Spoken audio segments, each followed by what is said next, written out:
नमस्कार दोस्तों, एग्जाम जीत में आपका स्वागत है। आज हम सीजीपीएससी एसीएफ बायोलॉजी जीव विज्ञान के महत्वपूर्ण टॉप 100 वन लाइनर क्वेश्चन करने वाले हैं। अगर आप इस चैनल पे नए हैं तो चैनल को सब्सक्राइब करिए और इस बेल आइकन पर क्लिक करिए। अगर आपको किसी क्वेश्चन में डाउट हो तो आप मुझे व्हाट्सएप कर सकते हैं। नीचे डिस्क्रिप्शन में मैं अपना व्हाट्सएप नंबर दे दूंगा। तो आज का पहला क्वेश्चन स्टार्ट करते हैं। तो पहला क्वेश्चन है, जीवन की सबसे छोटी इकाई क्या होती है? तो जीवन की सबसे छोटी इकाई कोशिका सेल होती है। नेक्स्ट क्वेश्चन दिया है, कोशिका के अध्ययन को क्या कहा जाता है? तो कोशिका के अध्ययन को साइटोलॉजी कहा जाता है।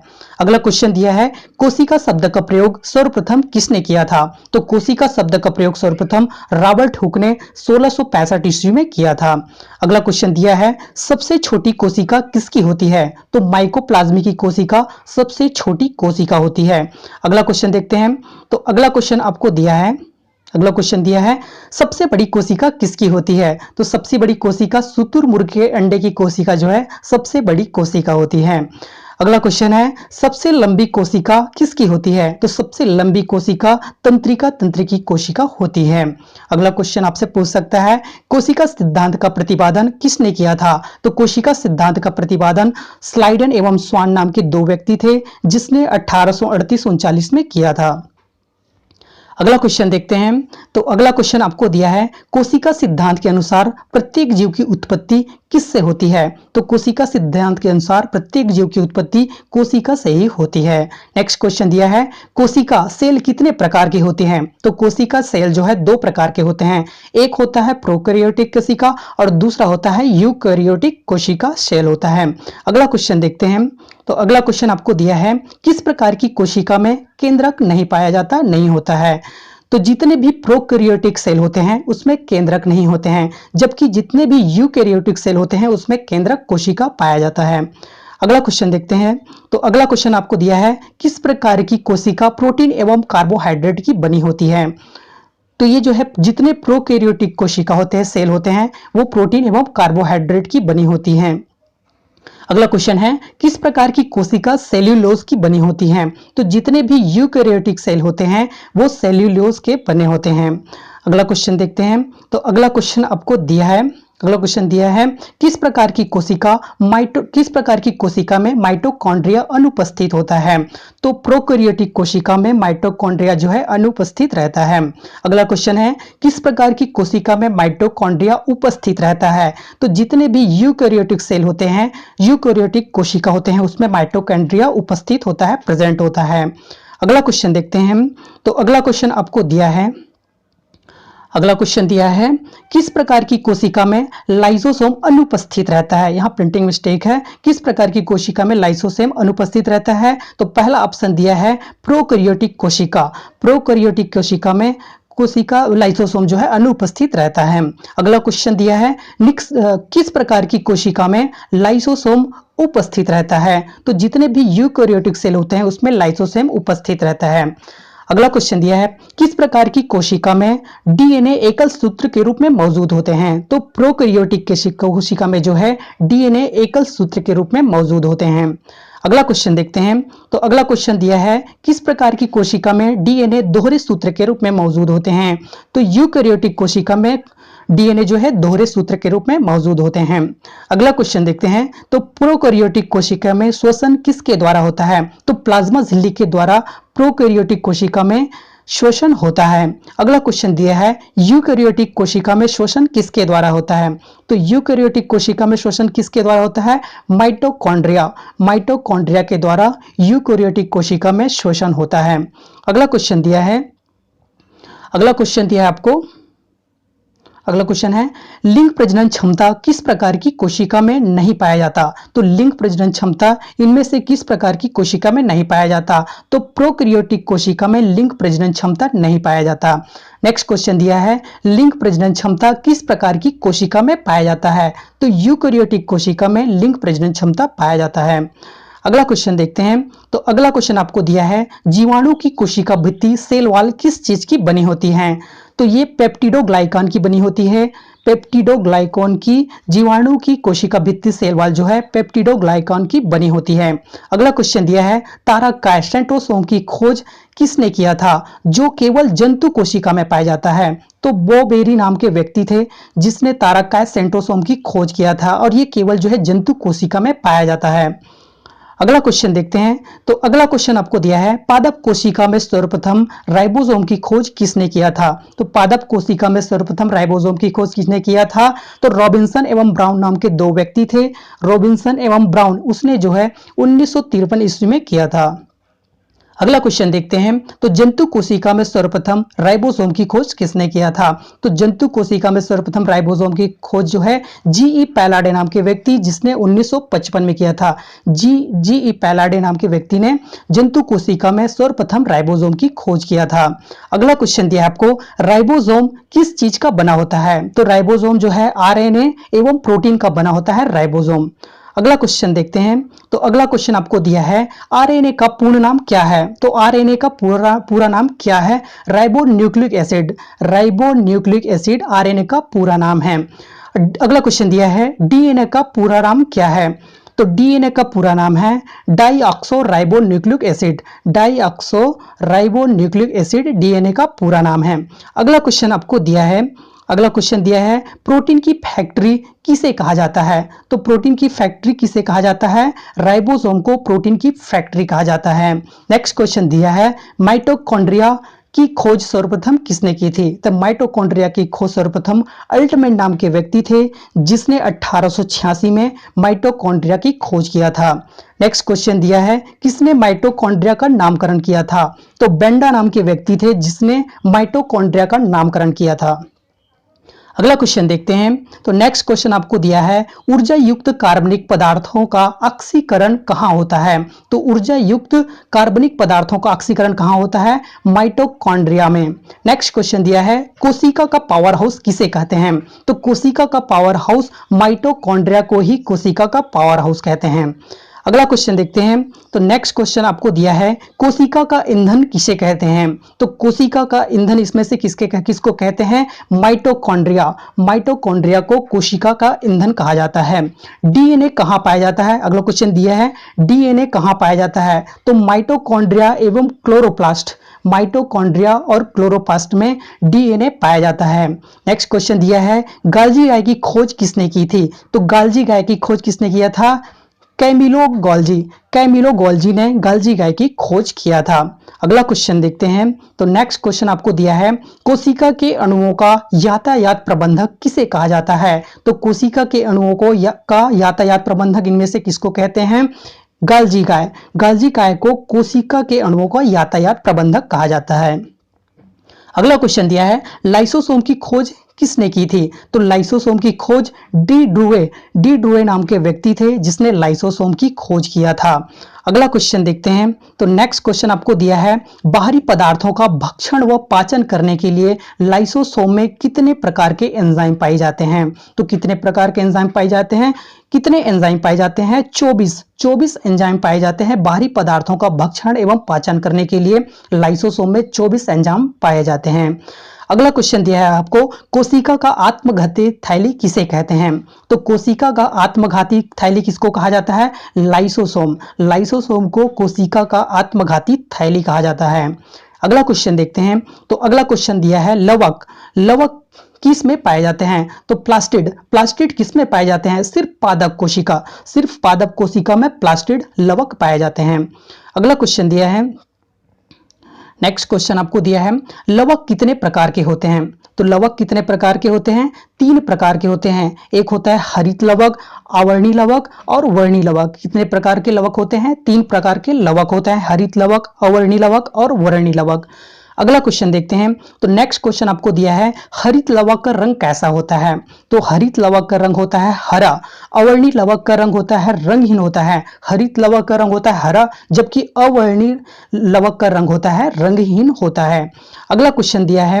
नेक्स्ट क्वेश्चन आपको दिया है वर्णी लवक का रंग क्या होता है? तो वर्णी लवक का रंग होता है रंगीन होता है, मुख्य रूप से लाल होता है। वर्णी लवक का रंग कैसा होता है? रंगीन होता है और मुख्य रूप से ज्यादातर वो लाल होता है, पीले एवं नारंगी रूप में होता है वर्णी लवक। अगला क्वेश्चन दिया है किसके अंदर क्लोरोफिल पाया जाता है? तो हरित लवक के अंदर क्या पाया जाता है? क्लोरोफिल पाया जाता है। अगला क्वेश्चन देखते हैं। तो अगला क्वेश्चन आपको दिया है पौधों के किस सहायता से प्रकाश संश्लेषण की क्रिया होती है? तो क्लोरोफिल। पौधों को किस सहायता से प्रकाश संश्लेषण की क्रिया होती है? क्लोरोफिल। अगला क्वेश्चन देखते हैं किसे पादप कोशिका का रसोई घर कहा जाता है? तो इनमें किसे जो है पादप कोशिका का रसोई घर कहा जाता है? हरित लवक। हरित लवक क्लोरोप्लास्ट को जो है पादप कोशिका का रसोई घर कहा जाता है। अगला क्वेश्चन दिया है आपको, नेक्स्ट क्वेश्चन दिया है, अगला क्वेश्चन दिया है पत्तियों का रंग पीला किसकी उपस्थिति के कारण होता है? तो इन पत्तियों का रंग जो है पीला होता है वो किसकी उपस्थिति के कारण होता है? कैरोटीन। कैरोटीन की वजह से जो है पत्तियों का रंग पीला होता है। अगला क्वेश्चन दिया है पौधे अपने भोजन का संग्रहण कहाँ करते हैं? तो पौधे जो है अपने भोजन का संग्रहण कहाँ करते हैं? जड़ों या भूमिगत तनों में। जड़ों या भूमिगत तनों में पौधे जो होते हैं अपने भोजन का संग्रहण करते हैं। अगला क्वेश्चन दिया है आपको, अगला क्वेश्चन दिया है वर्णी लवक पौधे के किस भाग में पाए जाते हैं? तो वर्णी लवक पौधे के किस भाग में पाए जाते हैं? फूल में पाए जाते हैं, फल भित्ति में और बीज। फल, फूल और बीज में, फल भित्ति और बीज में पाए जाते हैं वर्णी लवक पौधे के। अगला क्वेश्चन दिया है टमाटर, टमाटर में जो हरा से पीला किसकी उपस्थिति के कारण होता है? तो टमाटर का रंग जो है हरा से पीला होता है वो किसकी उपस्थिति के कारण होता है? तो लाइकोपिन। लाइकोपिन नामक पिगमेंट वर्णक की वजह से जो है हरा से पीला रंग होता है टमाटर का। अगला क्वेश्चन दिया है आपको, अगला क्वेश्चन दिया है गाजर की उपस्थिति के कारण लाल और नारंगी होता है। तो इसमें जो लाल और नारंगी रंग होता है गाजर में किसकी उपस्थिति के कारण होता है? तो कौन सा पिगमेंट होता है? वो होता है कैरोटीन। कैरोटीन नामक पिगमेंट की वजह से गाजर में जो है लाल और नारंगी रंग होता है। अगला क्वेश्चन दिया है आपको चुकंदर का गाढ़ा लाल रंग किसकी उपस्थिति के कारण होता है? तो चुकंदर का लाल गाढ़ा रंग किसकी उपस्थिति के कारण होता है? बीटानिन। बीटानिन नामक पिगमेंट की वजह से होता है। अगला क्वेश्चन दिया है कोशिका का सबसे प्रमुख अंग कौन सा है? तो कोशिका का सबसे प्रमुख अंग कौन सा होता है? केंद्रक। न्यूक्लियस जो है कोशिका का सबसे प्रमुख अंग होता है। अगला क्वेश्चन देखते हैं। तो अगला क्वेश्चन दिया है केंद्रक द्रव में धागेनुमा पदार्थ के जाल को क्या कहते हैं? तो केंद्रक द्रव में धागेनुमा पदार्थ के जाल को क्या कहा जाता है? क्रोमैटिन। क्या कहते हैं? क्रोमैटिन कहते हैं। अगला क्वेश्चन दिया है क्रोमैटिन किस चीज का बना होता है? तो ये क्रोमैटिन जो है किसका बना होता है? प्रोटीन एवं डीएनए का बना होता है। क्रोमैटिन किसका बना होता है? प्रोटीन एवं डीएनए का बना होता है। अगला क्वेश्चन देखते हैं। तो अगला क्वेश्चन आपको दिया है मानव में गुणसूत्रों की संख्या कितनी पाई जाती है? तो मानव में क्रोमोसोम की संख्या कितनी पाई जाती है? कितनी पाई जाती है? 46, लेकिन वो 23 होता है। एक जोड़े में 23 होता है, टोटल होते हैं 46 होते हैं। और चिंपैंजी में गुणसूत्रों क्रोमोसोम की संख्या कितनी पाई जाती है? 24। 24, एक जोड़ा में 24 और कितने होते हैं? कुल 48 क्रोमोसोम गुणसूत्र होते हैं। अगला क्वेश्चन देखते हैं। तो नेक्स्ट क्वेश्चन आपको दिया है बंदर में गुणसूत्रों की संख्या कितने पाई जाती हैं? तो एक जोड़ा में होता है 21। एक जोड़ा में कितना होता है? 21 होता है और कुल कितने होते हैं? 42 होते हैं। बंदर में गुणसूत्रों की संख्या कितने होते हैं? 42। एक जोड़ा में 21 होता है, दो जोड़ा होता है तो 42 हो गया। अगला क्वेश्चन दिया है आपको। अगला क्वेश्चन बोलता है वंशागति का वाहक किसे कहते हैं? तो वंशागति का वाहक इनमें से किसको कहा जाता है? गुणसूत्रों को कहते हैं वंशागति का वाहक। अगला क्वेश्चन है आरएनए का संश्लेषण कहाँ होता है? तो आरएनए का संश्लेषण कहाँ होता है? केंद्रिका। केंद्रिका में आरएनए का संश्लेषण होता है।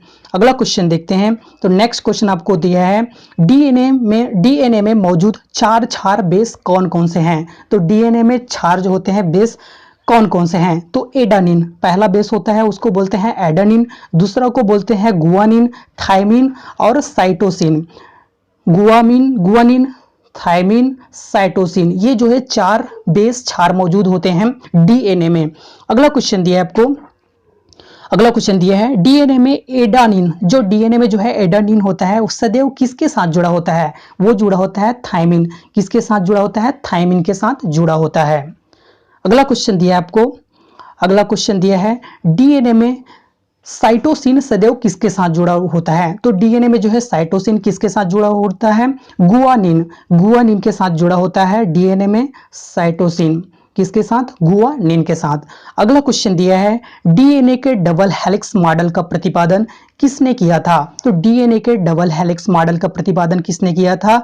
जेडी वाटसन एवं क्रिक नाम के व्यक्ति थे, जिसने 1953 जेडी वाटसन और क्रिक, इसने जो है 1953 में डीएनए के डबल हेलिक्स मॉडल का प्रतिपादन किया था। अगला क्वेश्चन देखते हैं। तो नेक्स्ट क्वेश्चन आपको दिया है, अगला क्वेश्चन दिया है आरएनए कितने प्रकार के होते हैं? तो आरएनए कितने प्रकार के होते हैं? तीन प्रकार के होते हैं आरएनए। जो आपको दिया है क्या क्या होता है? आरएनए होते हैं, स्मॉल टी आरएनए होते हैं और स्मॉल एम आरएनए होता है। कितने प्रकार के होते हैं? 3 प्रकार के होते हैं आरएनए। अगला क्वेश्चन दिया है राइबोसोम पर बने प्रोटीन के अंतिम क्रिया को क्या कहते हैं? राइबोसोम पर बने प्रोटीन के अंतिम क्रिया को क्या कहते हैं? ट्रांसलेशन। क्या कहते हैं? ट्रांसलेशन कहते हैं। अगला क्वेश्चन देखते हैं। तो नेक्स्ट क्वेश्चन आपको दिया है आरएनए में कौन सा क्षार बेस पाया जाता है? आरएनए में कौन सा बेस क्षार पाया जाता है? यूरेसिल नाम के क्षार पाए जाते हैं। क्या पाए जाते हैं? यूरेसिल नाम के क्षार पाए जाते हैं आरएनए में। अगला क्वेश्चन देखते हैं। तो किसकी कोशिका में कोशिका भित्ति सेल वॉल नहीं पाई जाती? तो जितने भी जंतु कोशिका होते हैं उसमें कोशिका भित्ति सेल वॉल नहीं पाई जाती हैं। नेक्स्ट क्वेश्चन दिया है पादप कोशिका का आकार कैसा होता है? तो पादप कोशिका का आकार जो होता है आयताकार होता है। अगला क्वेश्चन दिया है आपको जंतु कोशिका का आकार कैसा होता है? जंतु कोशिका का आकार जो होता है वृत्ताकार होता है। नेक्स्ट क्वेश्चन आपसे पूछ सकता है किसकी कोशिका में कोशिका भित्ति सेल वॉल पाई जाती है? तो जितने भी पादप कोशिका होते हैं उसमें सेल वॉल कोशिका भित्ति पाई जाती है। अगला क्वेश्चन आपको पूछ सकता है, अगला क्वेश्चन आपको पूछ सकता है किसकी कोशिका में लवक पाया जाता है? तो पादप कोशिका में पाया जाता है लवक। और किसकी कोशिका में लवक नहीं पाया जाता है? तो जितने भी जंतु कोशिका होते हैं उसमें लवक नहीं पाया जाता है। अगला क्वेश्चन आपसे पूछ सकता है किसकी कोशिका में तारककाय सेंट्रोसोम पाया जाता है? तो किसकी कोशिका में तारककाय सेंट्रोसोम पाया जाता है? पादप कोशिका में तारककाय सेंट्रोसोम पाया जाता है।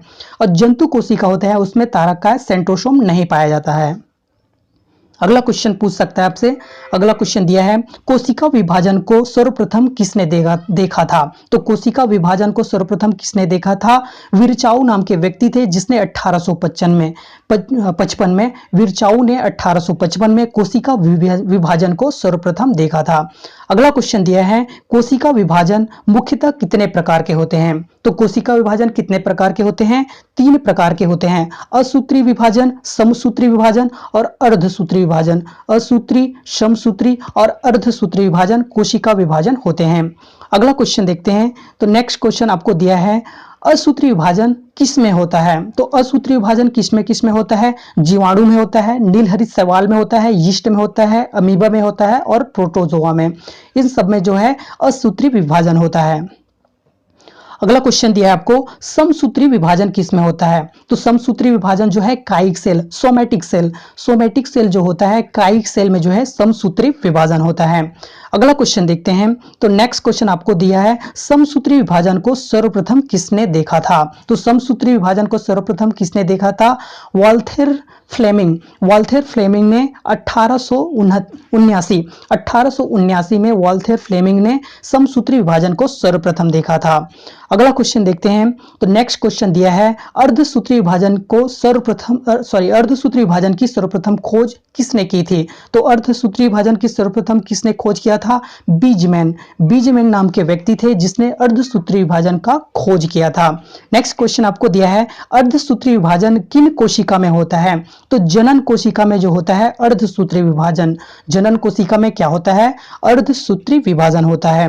नेक्स्ट क्वेश्चन दिया है आपको समसूत्री विभाजन में एक कोशिका से कितनी कोशिका का निर्माण होता है? समसूत्री विभाजन में एक कोशिका से कितनी कोशिका का निर्माण होता है? तो 2 कोशिका का निर्माण होता है। अगला क्वेश्चन दिया है अर्धसूत्री विभाजन में एक कोशिका से कितनी कोशिका का निर्माण होता है? तो अर्धसूत्री विभाजन में 4 कोशिका का निर्माण होता है, एक कोशिका से दूसरी कोशिका में। अगला क्वेश्चन देखते हैं। तो नेक्स्ट क्वेश्चन आपको दिया है, जैव विकास का सिद्धांत सर्वप्रथम किसने दिया था? तो जैव विकास का सिद्धांत जो है सर्वप्रथम किसने दिया था? Charles Darwin. चार्ल्स डार्विन नाम के व्यक्ति थे जिसने जैव सिद्धांत का सर्वप्रथम जैव सिद्धांत को दिया था। अगला क्वेश्चन देखते हैं। तो नेक्स्ट क्वेश्चन आपको दिया है, मनुष्य में लगभग कितने अवशेषी अंग पाए जाते हैं? तो मनुष्य में लगभग कितने अवशेषी अंग होते हैं? वेस्टेजिल जो है, वेस्टेजिल ऑर्गन कितने पाए जाते हैं? तो ये जो है 100 कितने होते हैं? 100 वेस्टेजिल ऑर्गन पाए जाते हैं। अगला क्वेश्चन देखते हैं। तो नेक्स्ट क्वेश्चन आपको दिया है, अनुवांशिकता का पिता किसे कहा जाता है? जेनेटिक्स अनुवांशिकता का पिता किसे कहते हैं? तो Gregor Johann Mendel. Gregor Johann Mendel को जो है अनुवांशिकता के पिता कहते हैं। नेक्स्ट क्वेश्चन दिया है, अनुवांशिकी संबंधी प्रयोग करने के लिए मेडल ने सर्वप्रथम किसका इस्तेमाल किया था? तो मटर के पौधे का इस्तेमाल किया था अनुवांशिकी संबंधी प्रयोग करने के लिए मेडल ने। अगला क्वेश्चन देखते हैं। तो नेक्स्ट क्वेश्चन आपको दिया है, जेनेटिक्स शब्द का प्रयोग सर्वप्रथम किसने किया था? तो जेनेटिक्स शब्द का प्रयोग सर्वप्रथम डब्ल्यू वाटसन ने जो है जेनेटिक्स शब्द का प्रयोग सर्वप्रथम किया था 1905 में। अगला क्वेश्चन देखते हैं। तो नेक्स्ट क्वेश्चन आपको दिया है, जीन शब्द का प्रयोग सर्वप्रथम किसने किया था? तो जोहानसेन ने जो है जीन शब्द का प्रयोग सर्वप्रथम 1909 ईस्वी में किया था। अगला क्वेश्चन दिया है, प्रत्यक्ष रूप से दिखाई देने वाले जीवधारियों के लक्षण को क्या कहते हैं? तो प्रत्यक्ष रूप से दिखाई देने वाले जीवधारियों के लक्षण को क्या कहते हैं? फिनोटाइप। क्या कहा जाता है? फिनोटाइप कहा जाता है। अगला क्वेश्चन देखते हैं। तो नेक्स्ट क्वेश्चन आपको दिया है, मच्छर में गुणसूत्रों की संख्या कितनी होती है? तो मच्छर में गुणसूत्रों की संख्या कितनी होती है? 6 होती है मच्छर में गुणसूत्रों की संख्या। अगला क्वेश्चन दिया है, मटर में गुणसूत्रों की संख्या कितनी होती है? तो 14 होती है। मटर में गुणसूत्रों की संख्या कितनी होती है? 14 होती है। अगला क्वेश्चन देखते हैं। तो नेक्स्ट क्वेश्चन दिया है, घरेलू मक्खी में गुणसूत्रों की संख्या कितनी होती है? तो घरेलू मक्खी में गुणसूत्रों की संख्या कितनी होती है? 12। टमाटर में गुणसूत्रों की संख्या कितनी होती है? 24। अगला क्वेश्चन आपको दिया है, नेक्स्ट क्वेश्चन दिया है, मेढक में गुणसूत्रों की संख्या कितनी होती है? 26। मेंढक में गुणसूत्रों की संख्या कितनी होती है? 26। बिल्ली में गुणसूत्रों की संख्या कितनी होती है? 38। अगला क्वेश्चन दिया है आपको, आलू में गुणसूत्रों की संख्या कितनी होती है? तो आलू में गुणसूत्रों की संख्या कितनी होती है? 48। आलू में गुणसूत्रों की संख्या 48 होती है। तंबाकू में गुणसूत्रों की संख्या कितनी होती है? तो तंबाकू में गुणसूत्रों की संख्या 48 होती है। प्याज में गुणसूत्रों की संख्या कितनी होती है? 16। प्याज में गुणसूत्रों की संख्या 16 होती है। तो आज के लिए बस इतना ही। तो अगर आपको वीडियो अच्छा लगा हो तो वीडियो को लाइक करिए, चैनल को सब्सक्राइब करिए और इस वीडियो को शेयर करिए। अगर आपको इसमें से कोई भी क्वेश्चन आपको डाउट लगता है तो मुझे डिस्क्रिप्शन में दिए हुए नंबर पर, व्हाट्सएप नंबर पर कांटेक्ट कर सकते हैं।